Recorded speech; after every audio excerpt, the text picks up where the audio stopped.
Bonjour, les cours de Madame Sidibé, c'est parti. Aujourd'hui, on va parler de ceci. J'invite tous les Français qui veulent rester libres à m'écouter et à me suivre. Vive la France, libre, dans l'honneur et dans l'indépendance. Vous avez tous reconnu la voix du général de Gaulle, même si ce ne sont pas exactement les mots qu'il a prononcés le 18 juin 1940, et même si ces mots sont finalement assez peu entendus au moment où il les prononce pour la première fois depuis la radio de Londres, ça reste l'acte tout à fait fondateur de la résistance. Dans cet appel, le général de Gaulle répond clairement au maréchal Pétain, qui le 17 juin, je vous le rappelle, a fait une demande d'armistice.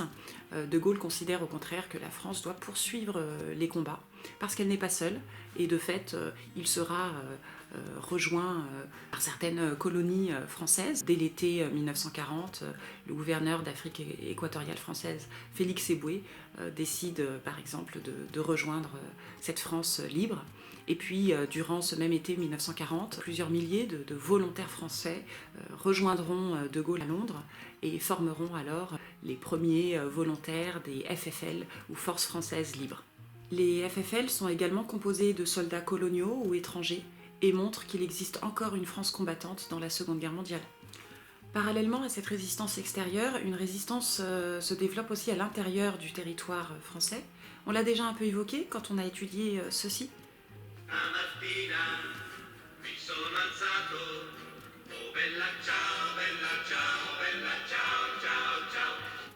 Voilà, je vous rappelle que ce chant nous avait fait évoquer la résistance plutôt italienne pendant la Seconde Guerre mondiale. C'est un peu la même chose qui se produit en France, et cette résistance va pouvoir avoir une action à la fois civile ou de type plus militaire.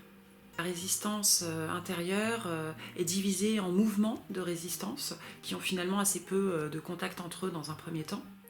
Leur action consiste à distribuer des tracts ou des journaux clandestins, c'est toujours une action clandestine bien évidemment, où ils dénoncent l'occupation allemande ou le régime de Vichy. Les résistants vont aussi avoir pour rôle de transmettre des renseignements précieux.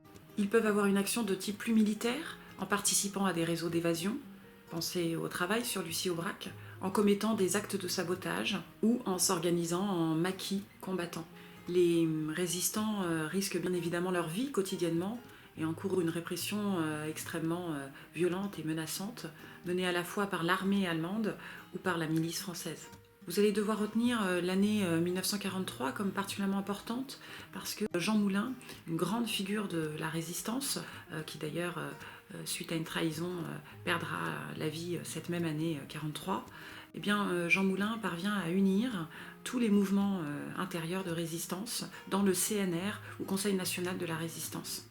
C'est important car cela va permettre aux différents mouvements de résistance d'être coordonnés et donc de soutenir plus efficacement à la fois le débarquement anglo-américain en Normandie le 6 juin 1944 et aussi le débarquement de l'armée d'Afrique en Provence le 15 août 1944. Les FFL, appuyés par les FFI, les Forces françaises de l'intérieur, participent donc à la libération du territoire et le 25 août 1944, De Gaulle peut dire ceci. Paris outragé, Paris brisé, Paris martyrisé, et Paris libéré. Celui-ci est parvenu à s'imposer au cours de la période comme le représentant l'incarnation de cette France résistante qui a lutté pour sa liberté. Il est d'ailleurs reconnu progressivement au cours de l'année 1944 comme le chef d'un nouveau gouvernement, le GPRF, le gouvernement provisoire de la République française, chargé de remplacer le régime de Vichy et surtout de rédiger une nouvelle constitution pour que la France retrouve la forme républicaine et démocratique de gouvernement. La carte mentale complétée, troisième partie, une résistance extérieure et intérieure, le texte pour ceux qui y tiennent, et enfin le vocabulaire à compléter. Vous ajouterez les mots mouvement de résistance, maquis, FFL, FFI et CNR. Voilà, c'est fini pour aujourd'hui.